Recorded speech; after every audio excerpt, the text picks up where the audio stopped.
Welcome to Take 5, your 5-minute inspirational message from Solid Rock Drogheda. Recently, I was in a prayer meeting and people were praying very fervently into a situation, and somebody prayed a prayer about the Lord sending arrows of deliverance. And you know what, I agreed 100% with the prayer, but that phrase of the arrows of deliverance really struck me because generally speaking, when I think biblically about arrows, I think about that passage about, take the shield of faith with which we quench all the fiery arrows of the evil one. And so to hear that word arrows being used in something that the Lord has fired, it just really struck me. And it led me to go back to the Bible and just look again. Of course, the Bible does sometimes talk about arrows in a positive sense. For example, in Psalm 127, it speaks about children as being like a quiver, having a quiver full of arrows. But there's this beautiful passage as well in Isaiah chapter 49. And Isaiah 49 verse 2 says this: "He has made my mouth like a sharp sword. In the shadow of his hand he has concealed me. And he has also made me a select arrow. He has hidden me in his quiver." Now that's really fascinating, because in Psalm 49, who is this talking about? And certainly the Jewish people in the Old Testament thought that the servant that Psalm 49 was talking about was the nation of Israel. And I think they were right in that. I mean, it certainly does speak about the nation of Israel. But then it goes beyond the nation and begins speaking about this servant as being an individual person, somebody that has a mother, for example.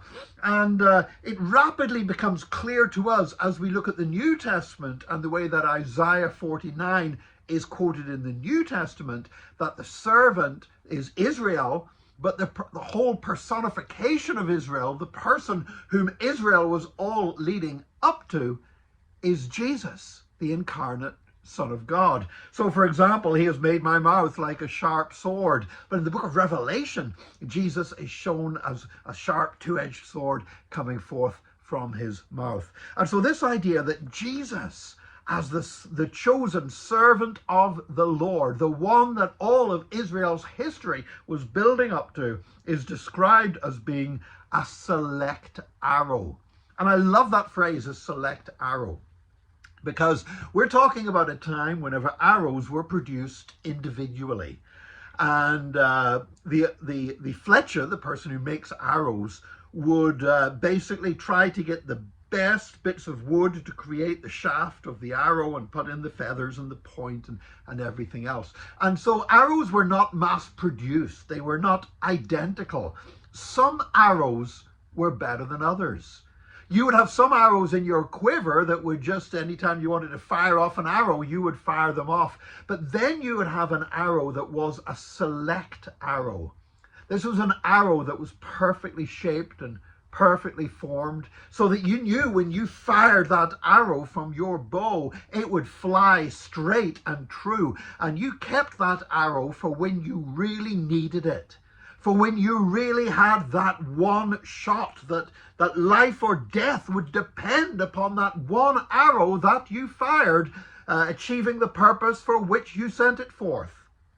That was the select arrow. And Isaiah describes Jesus not just as having the sharp two-edged sword of the word of God coming forth from his mouth, but of him being like a select arrow hidden in the quiver. When for such a time as this, God brought forth his Son.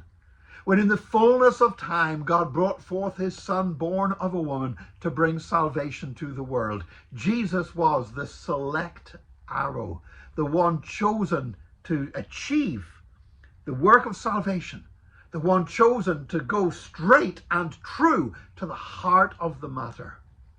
And I thank God that in all the salvation history and all the stuff that happened throughout the Old Testament, that God kept down through the tide of history, all through the history of Israel, God kept the arrow of Jesus Christ ready, prepared to be brought forth for the salvation of the world. And for that, I and you too should be eternally grateful.